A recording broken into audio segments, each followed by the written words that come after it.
20 वर्ष नाही कळालं आणि आता तुमच्या डोक्यात उजेड पडला, तुमच्या डोक्यात अंधार करण्याचं काम लोक नक्की करतील हा मला विश्वास आहे.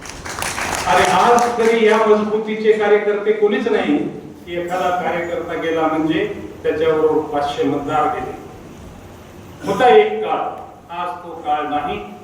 मतदार हा स्वतंत्रपणे विचार करून मतदान करतो.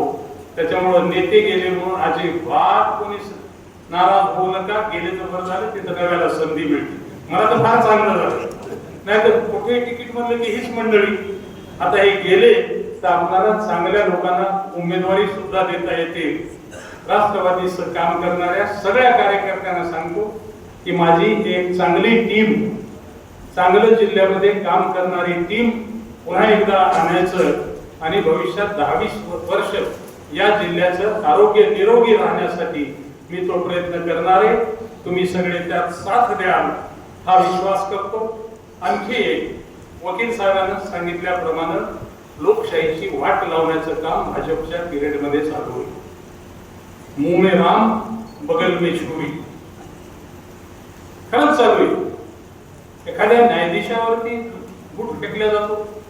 एखादा मूर्ख मंत्री म्हणतो की घटनाच आंबेडकरांनी लिहिली नाही आणि माणसाला अजूनही राग येईल. राग कधी येणार? एकदा तुम्ही सगळे रक्त तपासून घ्या. माणूस म्हणलं की त्याला राग येतोय, त्याला प्रेम येतोय. सध्या याचे फार कमी झालेलं आहे. राग येईन, प्रेम येईन. जरा या निवडणुकीच्या निमित्तानं आपलं ब्लड तपासून घ्या की नक्की रक्त वाहायलंय की काही भेंडीचा रस गीस त्याच्यात मिसळला गेलाय.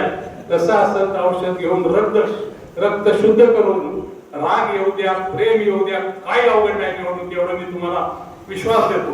भविष्यात खूप बोलायचं आहे आपल्याला निवडणुकीमध्ये, त्यामुळं फार लांबच वेळ घेत नाही. मोठ्या संख्येनं अगदी 1 दिवसाच्या निरोपावरती तुम्ही सगळे आले. आपणाला ही निवडणूक लोकशाहीच्या मार्गाने लढायची आहे. ही कुणगाठ मनाशी सगळे बांधा. जिल्ह्याचं, इतर पक्षाचं सगळ्या माझ्यावर सोडा. मी समविचारी सगळ्या पक्षांना सोबत घेण्याची तयारी, समविचारी सगळ्या पक्षांना सोबत घेऊन ही निवडणूक लढवायची माझी तयारी आहे.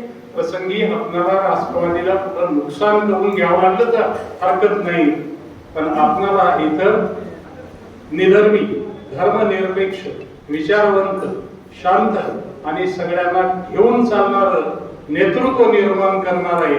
जेव्हा काही मिळवायचं असतं तेव्हा काही आपल्याला द्यायची आणि घालवायची सुद्धा तयारी मनाची ठेवली पाहिजे. येथे 3-4 महिने आपलं काम करून तास, 2 तास, 4 तास याला वेळ द्या. हे एकट्याचं